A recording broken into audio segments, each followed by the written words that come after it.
right, guys. Happy Wednesday night. I'm Jeff Sintel. This is Before the Hedges, not live on Dog Nation Facebook and Twitter and Twitch and YouTube tonight. That's because probably this very second, I am part of the Score Atlanta broadcast for West Forsyth and Carver, Atlanta tonight. Of course, I'll be there to cover Oscar Delp's first game of his senior season. That's the major priority, Georgia tight end target. There's an update on Delp up on dognation.com. Went up this afternoon, but let me welcome everybody into Before the Hedges tonight. We're taping, but we got a few subjects we want to cover with a Wednesday offering of Before the Hedges brought to you by Kroger. Of course, you can find this program on SoundCloud, Spotify, and also on the Apple podcast platform as well. But I think the thing we're going to start to jump into tonight is we're going to take a look at I think there's really four storylines that I want to bring to your attention that kind of caught my eye over the last couple of days with Georgia football. First and foremost, I know the person, my buddy, my producer extraordinaire, Michael Carvel, would like to hear about would be five-star wide receiver Luther Burden. Luther Burden's out of East St. Louis High School in Illinois. Nation's number one wide receiver, just decommitted from Oklahoma. I think a lot of Dog Nation got a fancy or maybe started hunkering down or barking that Georgia had a lot to do with that. I don't really think Georgia had the most to do with that. I think Burden wanted to look around, wanted to see what else was out there. But I think the Missouri Tigers are also giving him pause and also turning his head as well. Missouri's got a master plan, I guess, that recruiting staff might have this year to pair up a bunch of five-star receivers from their region. That's Kevin Coleman and also Luther Burden in the same class, and kind of basically have a lightning bolt hit the explosive big play potential for that program. For me, I'm just going to maintain while it's backing off Oklahoma, I don't know if Georgia is the suitor in the most favorable position right now. As I've said many times, how does Georgia get in the most favorable position with Luther Burden? He visited. He obviously doesn't seem to mind taking visits to come check out Athens. Georgia will likely get an official visit in the fall. But for me, folks, Georgia's got to throw haymakers on offense this year. They got to be explosive. They got to be nitroglycerin. I think that's a 3,500-yard passing season from JT Daniels. It's 35 touchdowns. It's a 1,000-yard receiver. It's 10 touchdowns from a single wideout. I think that would be the Luther Burden bingo card in order for Georgia to wind up with the nation's number one receiver in Luther Burden. Maybe throw in about 14 or 15 wins there as well. I think all those things are necessary for Georgia to become the kind of place where the nation's number one wide receiver would want to come and enroll and play. I don't know how big NIL is going to have to do here with this recruitment.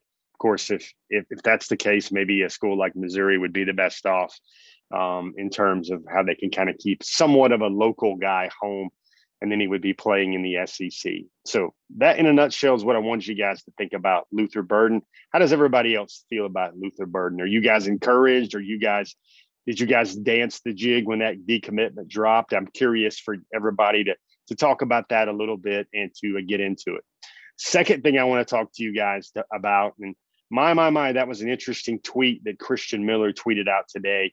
That was regarding Mikael Williams, CJ Madden, Tyree West, and also Christian Miller, of course. Those four, you can call them the four horsemen. Everybody put four fingers up potentially of Georgia football recruiting for 2022, especially on the box or the front seven for Kirby Smart, Glenn Schumann, and Dan Lanning's defense. Interesting homegrown edit. You got all four of those guys down there. Tyree West is still a public commitment to Georgia. Mikael Williams is still publicly committed to Southern Cal. Christian Miller is going to make his decision at the All-American Bowl out in San Antonio.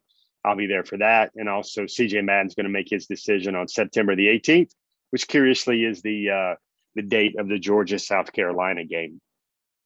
But for what I want to focus on right now is Mikael Williams, because, there's been a lot of chatter out there that Mikael Williams was likely going to decommit from USC.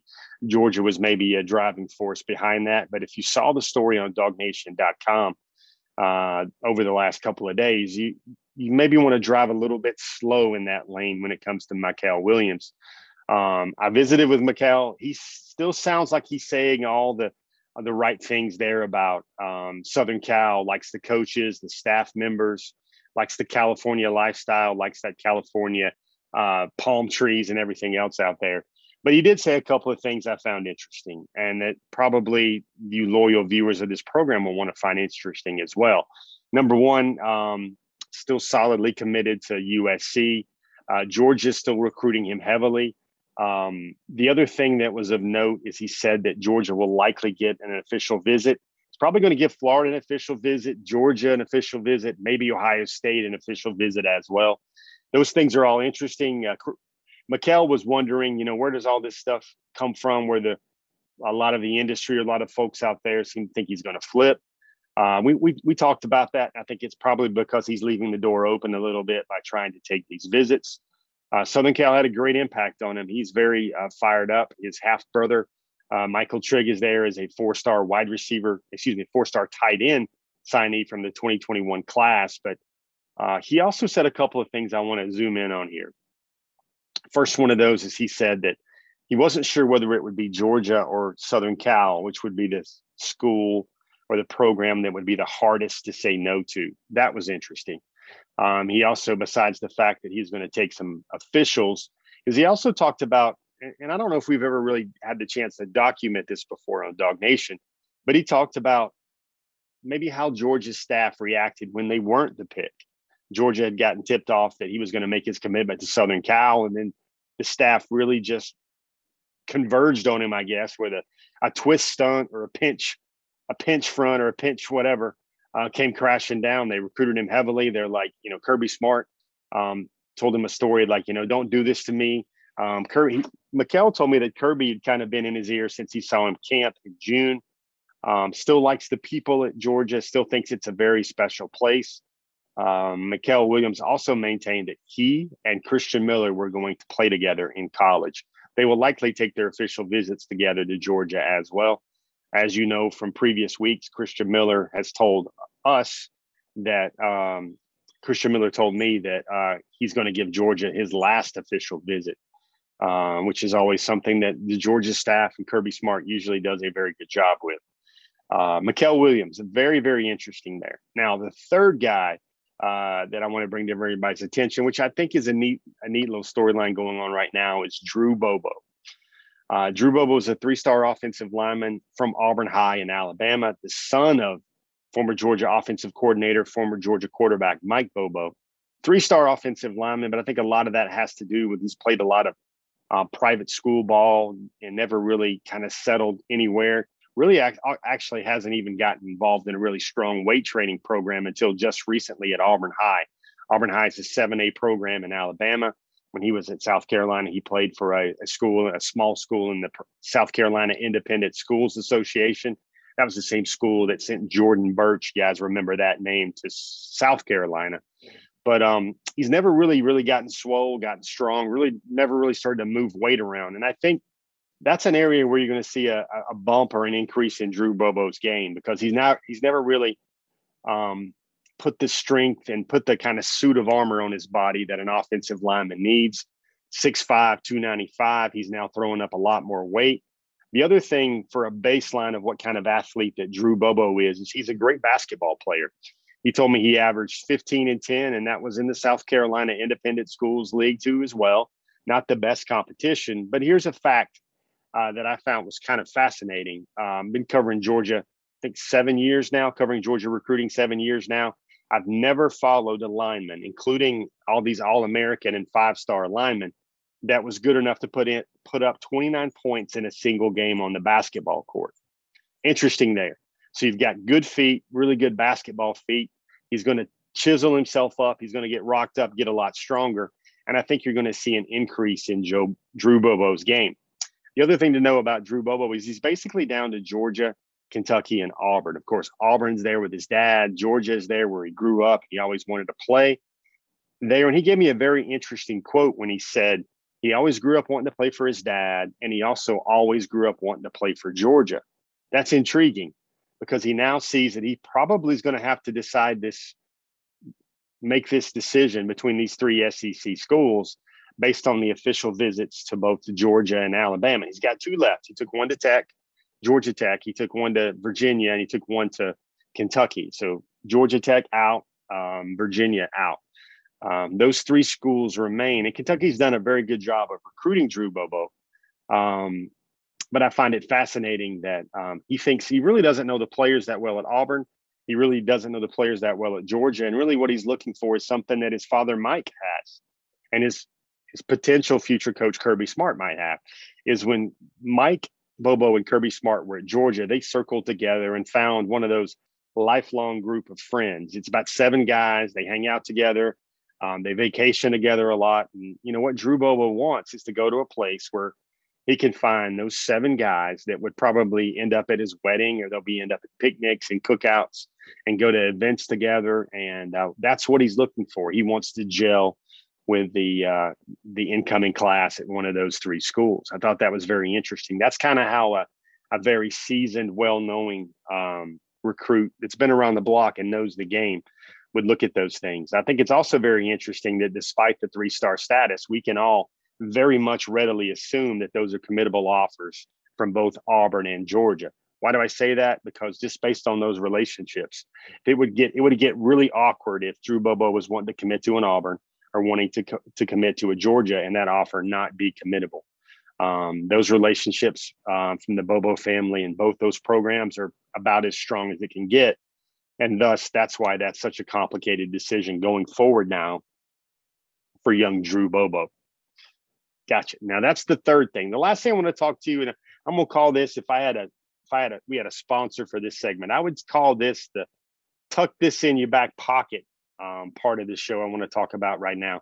Here's a name, JoJo Bermudez. And I want you to see this. I know Michael's always great punching up, hitting the buttons. So here's one thing I wanted to show you. Check out this.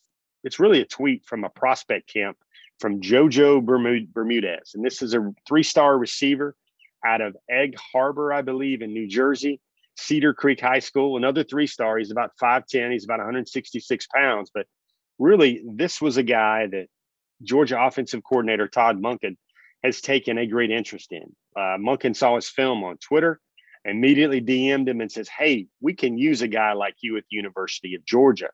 Monken is basically kind of spearheaded and kind of anchored the recruitment there. And, JoJo is a guy that was at a high school program that basically everybody goes to Rutgers. And he was committed to Rutgers, but recently JoJo Bermudez backed off that commitment to Rutgers. He did go see Georgia in June. There is some intrigue there, obviously, on both sides, and he wants to give Georgia an official visit. Key thing to note here is that he thinks Georgia is amazing. It's incredible. The weight room, the locker room, all the new facilities just basically wowed him. And he's going to give Georgia an official. And he said that Georgia, he told me that this week, that he said that Georgia is already a school that he can see himself at and that he fits in there really nicely. Take a look at this film. Again, it's only like 26 seconds, but I think it's interesting how social media works as a good thing for a young 3-star recruit out of New Jersey. You can see him put his clips up on Twitter, 26 seconds. And folks, that 26 seconds might change his life if he ends up a signee or a commitment to the University of Georgia. 4 stories, 4 names, four kind of situations that are on my mind now as we have before the hedges on the first night of the high school football season in Georgia. If you guys are just joining us, I'm actually taping this show tonight. I taped it a little bit earlier on Wednesday afternoon. That's because I'm at West Forsyth High School right now, part of the Score Atlanta Peachtree TV broadcast on West Forsyth, Carver, Atlanta. Those 2 schools, they kick off at 8:30 p.m. tonight.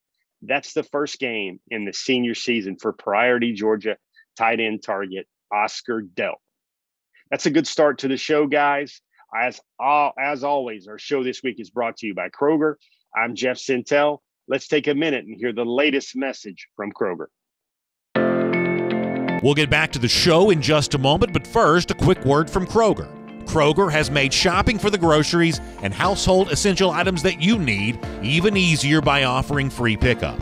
Just shop online, choose a pickup time convenient for you, and Kroger will carefully pick out your order and bring it to your vehicle when you arrive. So the next time you're ready to shop at Kroger, take advantage of the free pickup. It's just another way that Kroger is fresh for everyone.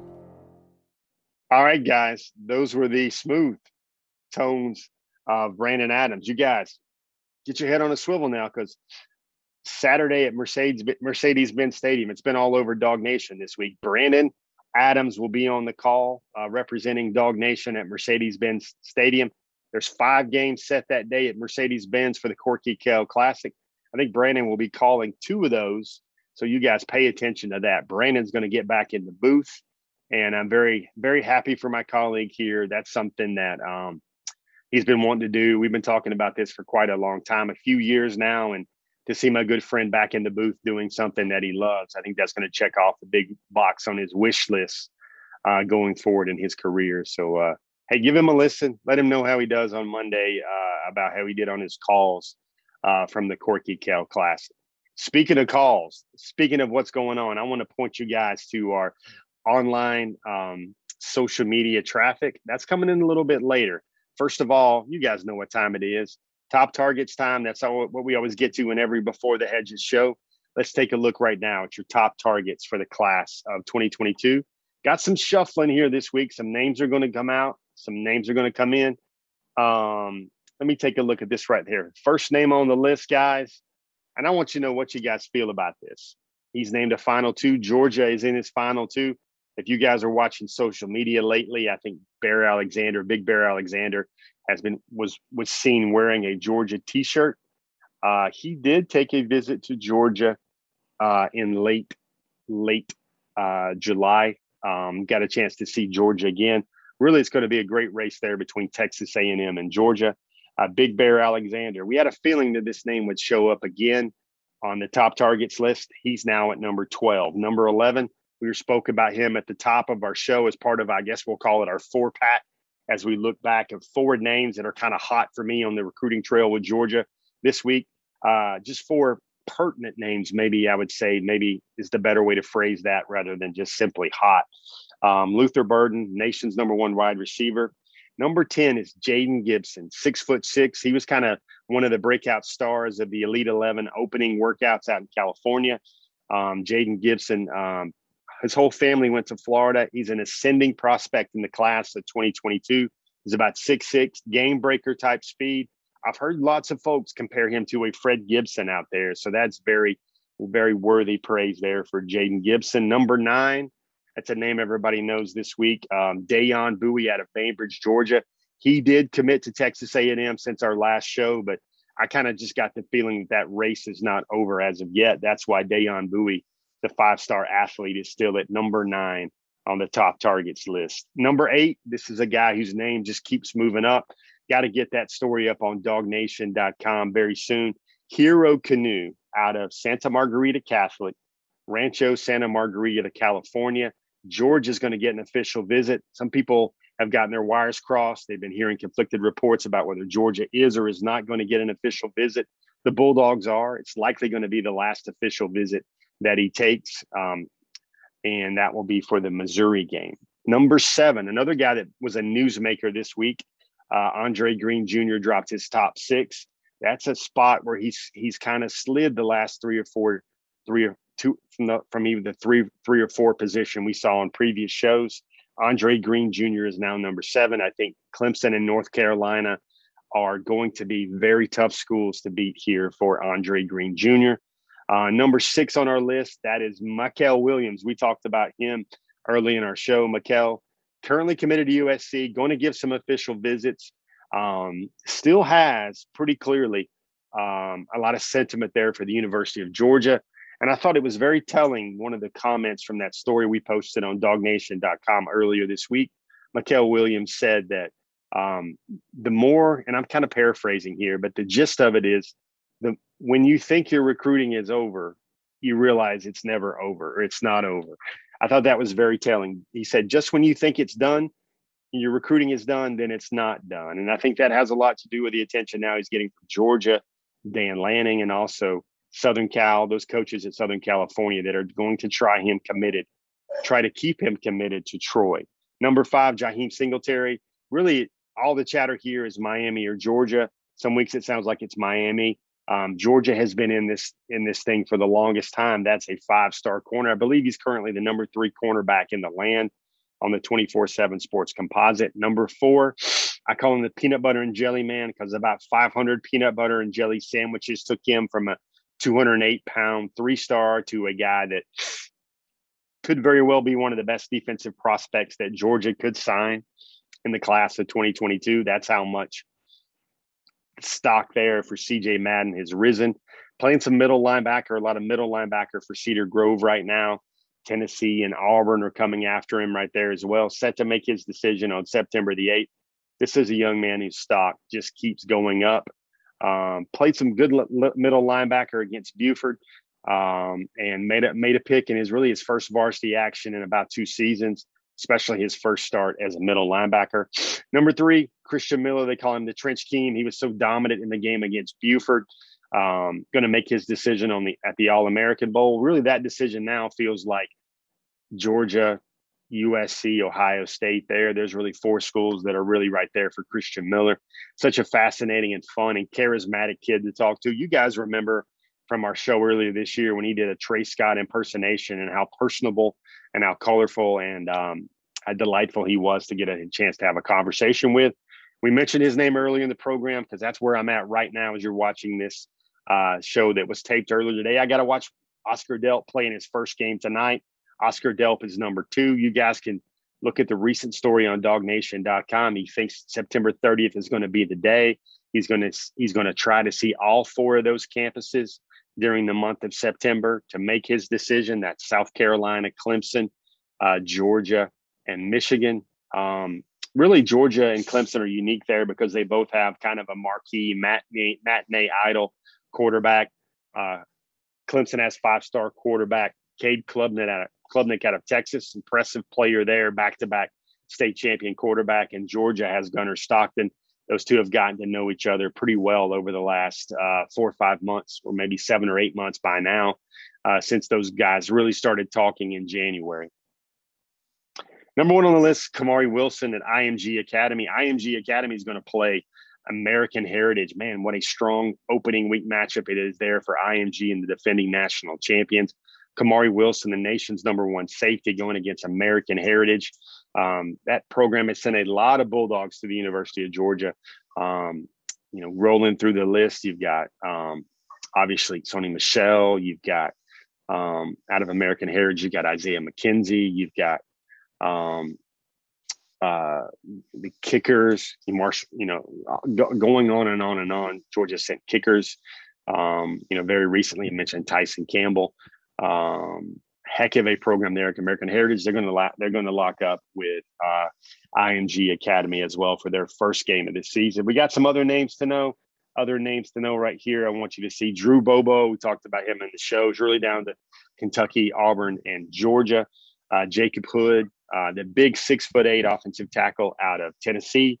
Julian Humphrey. Now, here's a name to pay attention to. This guy was the fastest man out at the Elite 11 opening camp out in California.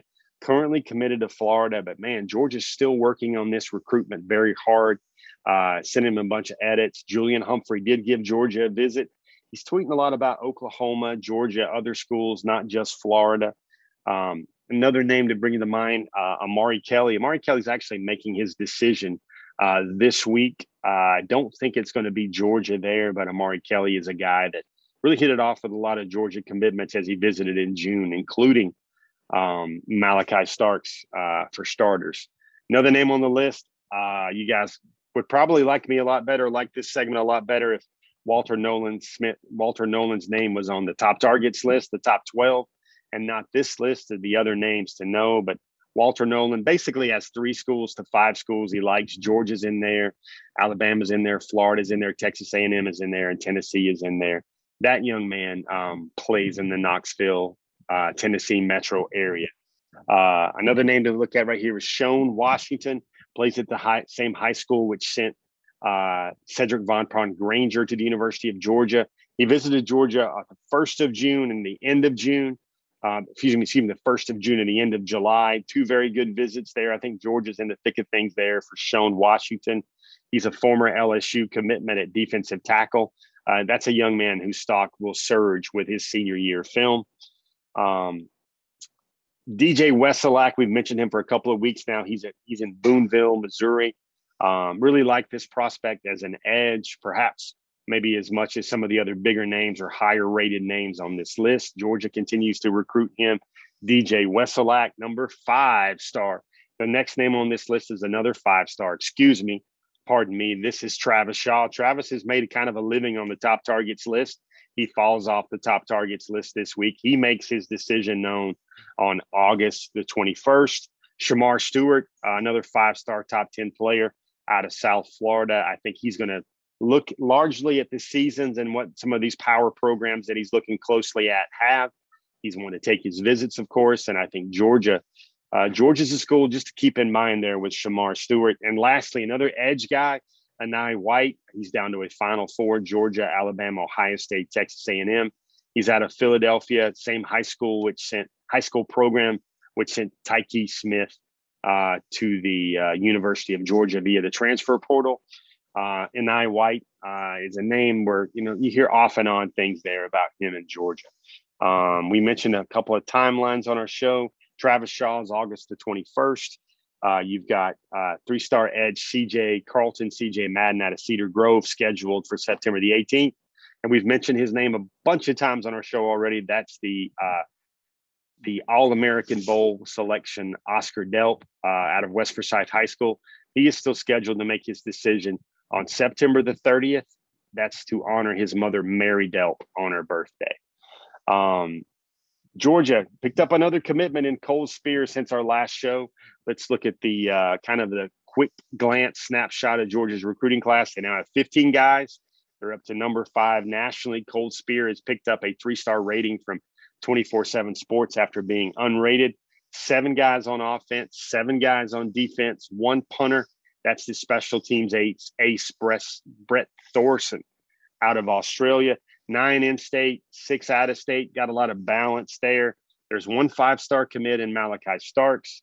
There are 5 top 100 commits. There are 7 top 150 commits. Names like Marquise Groves Killebrew, C.J. Washington, Jalen Walker, Gunnar Stockton, Branson Robinson. Right now, if you watch the rankings, now Georgia's second highest rated recruit in this class, second highest rated public commitment in this class. You got Malachi Starks at 1, and now Branson Robinson has moved up to number 2. Jalen Walker is number 3, and Gunnar Stockton is number 4. Each of those men are all rated among the nation's top 45 recruits for the 2022 cycle on the 24/7 Sports Composite. There's 13 guys in the SEC footprint. There's 2 guys outside of the SEC footprint. That, my friends, top targets for the week. Other names to know, and also take a look at those scheduled commitment timelines along with that Georgia 2022 class recruiting snapshot. The Bulldogs are now in the top 5 for the class of 2022. A few things that happened on social media I want to show all you guys. The first one, and this is amazing. Look at this tweet right here from Coach Earl Williams. He runs Georgia Sports Performance in Swanee. Look at this. This is Justice Haynes on a kind of a team building type exercise. Look at that definition of his back. Look at the back muscles there. Look at how the definition is there. I wrote on the Dog Nation forum, it looks like he's in a vibranium suit.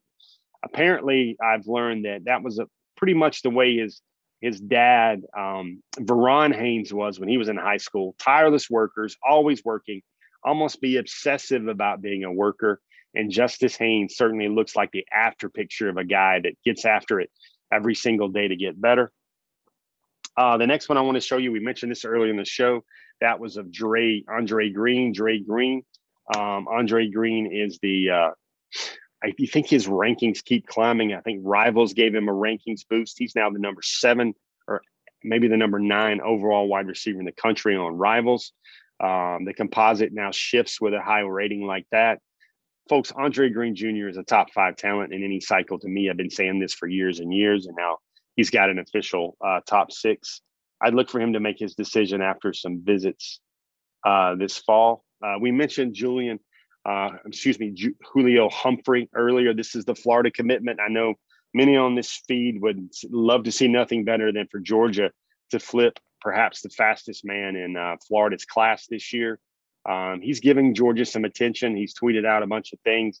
He was one of those guys, along with Dayon Bowie, who put together that red on red ensemble during that cookout weekend. Next name on the list is, we got to take a look at this commitment edit. Very nice commitment edit from Cole Spear. This is a determined young man ready to prove a lot to the people at the University of Georgia that believed in him, the people in his community, and also everyone in the state of Georgia that he's going to play for. I'd look for Cole Spear to have a big senior year as well. We mentioned Dayon Bowie. Here's his commitment edit to Texas A&M. Obviously, Nick Williams looms large there, and that commitment for both of those young men who hail from Bainbridge, Georgia. We mentioned Hero Canoe. Take a look at this. Take a look at this tweet here from Brandon Collier. That's kind of the guy that found Hero Canoe. He'd been a goalkeeper. He'd been a center back on the soccer field at about 6'5", 240 pounds just 2 or 3 years ago. Now he's a top 10 defensive tackle out in California. He moved from his home near Munich in Germany to California. Georgia's going to get the last official visit there. And look what Brandon Collier has to say about Travion Scott. When I spoke to Hero Canoe very recently, he told me that the biggest thing that he thinks about Georgia are the relationships and the people at the University of Georgia. He's very impressed by the ability to play for, to learn from, and to get developed by Trey Scott. I think Georgia is a contender there for Hero Canoe. Bear Alexander, that's his final 2 edit. Look at that, Texas A&M, Georgia. Obvious to me, and it should be obvious to you, that Bear Alexander still feels a lot of that. Remember that interview, red and black runs through his veins. He still has a lot of inner goodwill and attachment to his chance there to play at Georgia, wear the number 99 jersey. It will be quite interesting to see how that recruitment eventually plays out. Another name, this is a top 70 prospect from St. John Bosco out in California. Got to see Georgia finally during the last period before the dead period in late July. Came for the cookout, really enjoyed himself. Now it's up to Georgia to get an official visit in the fall and probably go head-to-head with Ohio State here for EG services. The one thing that the Bulldogs might have for them is that Ernest Green has a lot of family. Almost all of his family on his dad's side is from Savannah. His dad moved to San Diego, but he played his college ball at Savannah State and then came over to San Diego, where he was playing professionally for a while. Last name on the list, look at this, Oscar Delp. Oscar Delp named his Final Four. I think it was about 6 days ago on August the 12th. Delp has a Final Four. Michigan, the school that gave him his first offer, I think September the 3rd, September the 4th, right after his first game as a junior. Great story there for Oscar Delp. He had no offers, and then he breaks out big time in a big way at a Corky Kell game, or his first game of the season. 2 touchdowns, big game, big time catch and run where he broke a lot of tackles on a play. And he's still got Michigan among his Final Four. South Carolina has made some moves in this recruitment. Clemson was the school that got the visit in July. The only visit he gave a school during July when the dead period opened up for the last week of July. That, my friends, is your kind of social media chatter. This is what we always call the online chatter, social media things I wanted to pull out and bring to everybody's attention to make sure you guys are aware of it. Also, I think if you guys didn't see this clip right here, take a look at this guy. We mentioned him in our 4-pack of kind of storylines that were kind of emerging to me, or just things that were pertinent to me to this Georgia 2022 recruiting cycle. This is JoJo Bermudez, 3-star wide receiver out of New Jersey. Todd Monken has taken a very special interest in JoJo Bermudez out of New Jersey. Folks, that's our show for tonight. We're trying to get things going. We got to get out to West Forsyth to watch Oscar Delp play tonight. Speaking of taking an interest, I hope you guys take an interest in our programs tomorrow. It's another busy Thursday. Brandon Adams, DogNation.com. Starting to begin a little early now. That's the plan, to start to begin the show a little bit earlier now. Also, you've got another Cover 4 segment. Lots of news going on with Georgia football. Is Tyke Smith hurt? Is Darnell Washington hurt? Do any of those guys have incredible healing factors? Is the game ball for the Clemson game going to go to Ron Corson if those guys end up playing? Kirby Smart came out with the announcement today that it made a statement today, a very rare statement for players that don't have season-ending injuries. And he termed their status as day-to-day after all those reports were swirling on social media that those guys would likely be out for the Clemson game. Lots going on Georgia football. The Dog Nation team will be here every step of the way for you guys to cover it, to scatter it, smother, and cover it. I'm Jeff Sintel. This has been another edition of Before the Hedges. I've been your tour guide for all things Georgia recruiting today. Thanks for taking the time to spend your Wednesday night with me. Check out dognation.com, and we'll see you guys later with our next story on the pages of dognation.com. I'm Jeff. Have everybody have themselves a great night. Be blessed, and I can't wait to see you guys again real soon.